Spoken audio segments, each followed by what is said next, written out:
পরিবারের সঙ্গে এক্ষুনি চেক করছি ম্যাম।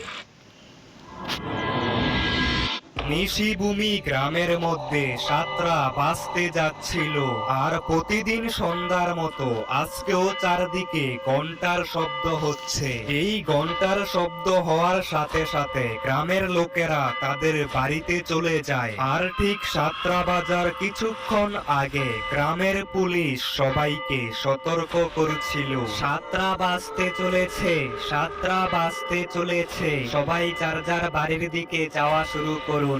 আরে ঘন্টার শব্দ হচ্ছে, তার মানে কিছুক্ষণের মধ্যেই সাতটা বেজে যাবে, আর আমাকে সাতটা বাজার আগেই বাড়িতে যেতে হবে। বন্ধুদের সাথে খেলা করতে করতে কখন যে এত রাত হয়ে গেল বুঝতেই পারিনি। সাতটা বাজলেই ওরা চলে আসবে। ওরা যদি আমাকে দেখে ফেলে তাহলে ওরা আমার মাকেও মেরে ফেলেছে।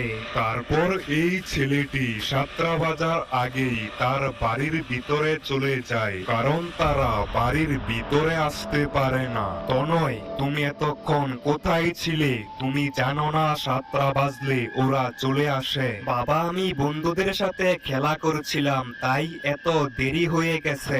ঠিক আছে, তবে সাতটা বাজার আগেই বাড়ির দরজা জানালা সবকিছু বন্ধ করে দাও। হ্যাঁ, আমি সবকিছু বন্ধ করে দিচ্ছি, কিন্তু ওরা কি জানালা দিয়েও ভিতরে আসতে পারে?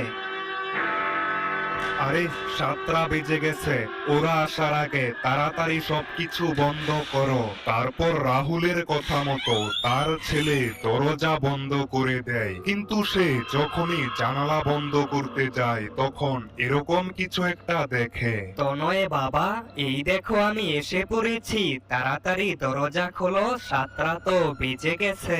আরে মা, তুমি? কিন্তু তুমি তো মরে গিয়েছিলে। না তো, দেখো আমাকে, আমি তো বেঁচে আছি। তবে তাড়াতাড়ি দরজা খোলো, না হলে ওরা চলে আসবে। সাতটা বেজে গেছে। হ্যাঁ মা, আমি এখনই দরজা খুলছি, তুমি তাড়াতাড়ি ভিতরে চলে আসো। তারপর তনয় দরজা খুলে দেয়, কিন্তু দরজার বাইরে কেউ ছিল না। মা, তুমি কোথায়? তনয়, তুমি এটা কি করছো? সাতটা বাজার পর তুমি দরজা কেন খুললে? তারপর কিছু একটা হয়, আর চারদিকের সবকিছুই অন্ধকার হয়ে যায়। তনয় বাবা, তুমি কোথায়? এই দেখো আমি চলে এসেছি, মার সাথে দেখা করবে না? কোথায় চলে গেলে তুমি? তনয় সেখানে ছিলই না, রাহুল তাকে নিয়ে পাশের রুমের মধ্যে চলে গেছে। বাবা, আমি মার সাথে কথা বলবো, তুমি তো বলেছিলে মা মরে গেছে। চুপ, একদম কথা বলবে না, এটা তোমার মা না। তনয় বাবা, আমি জানি তুমি এটার ভিতরে আছো, দরজা খোলো, মার সাথে কথা বলবে না? রাহুল, ও রাহুল, দেখা করতে দাও না ওর সাথে। আর কত মিথ্যে কথা বলবে, আমি তো এখনো বেঁচে আছি। বাবা, আমি মার সাথে দেখা করব। তোমার যদি সত্যি মনে হয় এটা তোমার মা, তাহলে কালকে সকালে দেখা করবে। এখন চুপচাপ ঘুমিয়ে পড়ো। কিন্তু বাবা, মার সাথে এখন দেখা করলে কি হবে? তোমাকে বলেছি না চুপ করে থাকতে? একদম কথা বলবে না, চুপ করে ঘুমিয়ে পড়ো। আরে রাহুল, দেখা করতে দাও না ওর সাথে। তুমি শুনতে পাচ্ছ আমি কি বলছি?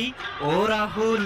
কিন্তু তনয় তার বাবার কথা মতো চুপ করে বসেছিল, আর কিছুক্ষণের মধ্যে সে ঘুমিয়ে পড়ে। কিন্তু ঠিক সেই সময় অন্যদিকে স্যার স্যার, প্লিজ আমাদের সাহায্য করুন, আমাদের গাড়িটার অ্যাক্সিডেন্ট হয়েছে, আর আমার ছোট ভাই সেই গাড়িটার মধ্যে আটকা পড়েছে। আরে তুমি এটা কি বলছো? তাহলে তো আমাদেরকে এক্ষুনি যেতে হবে।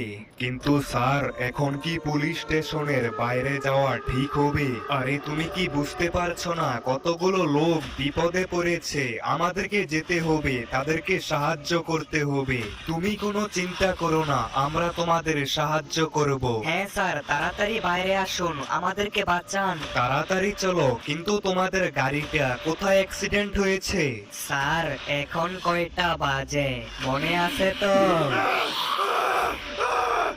তো এই পুলিশ অফিসারগুলো যখনই পুলিশ স্টেশনের বাইরে আসে, এই ভয়ানক বাচ্চাটা তাদের উপর ঝাঁপিয়ে পড়ে, আর এই পুলিশ অফিসারদেরকে এরা খুবই খারাপভাবে মেরে ফেলে।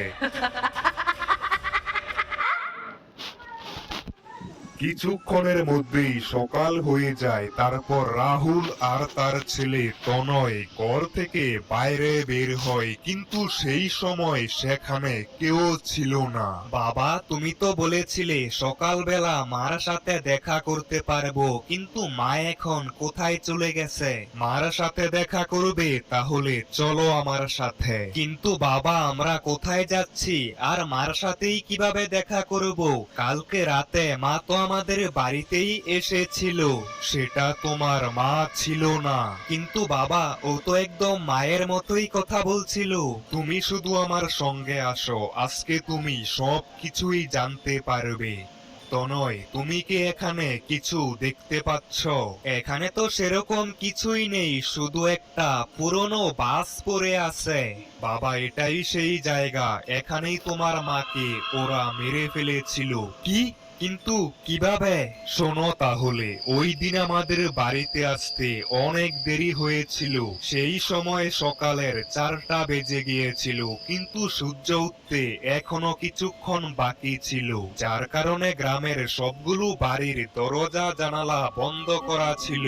আর আমাদের বাড়িটাও সেই জায়গা থেকে অনেক দূরে ছিল, তাই আমাদের জঙ্গলে লুকিয়ে থাকা ছাড়া আর কোনো উপায় ছিল না। তারপর আমি আর তোমার মা একটা ঝোপের মধ্যে লুকিয়ে পড়ি, কিন্তু তখন হঠাৎ করে তোমার মা আমাকে বলে, রাহুল, ওরা আমাদেরকে দেখে ফেলেছে, আমাদেরকে অন্য কোথাও গিয়ে লুকিয়ে পড়তে হবে। কিন্তু এখন আমরা কোথায় লুকাবো?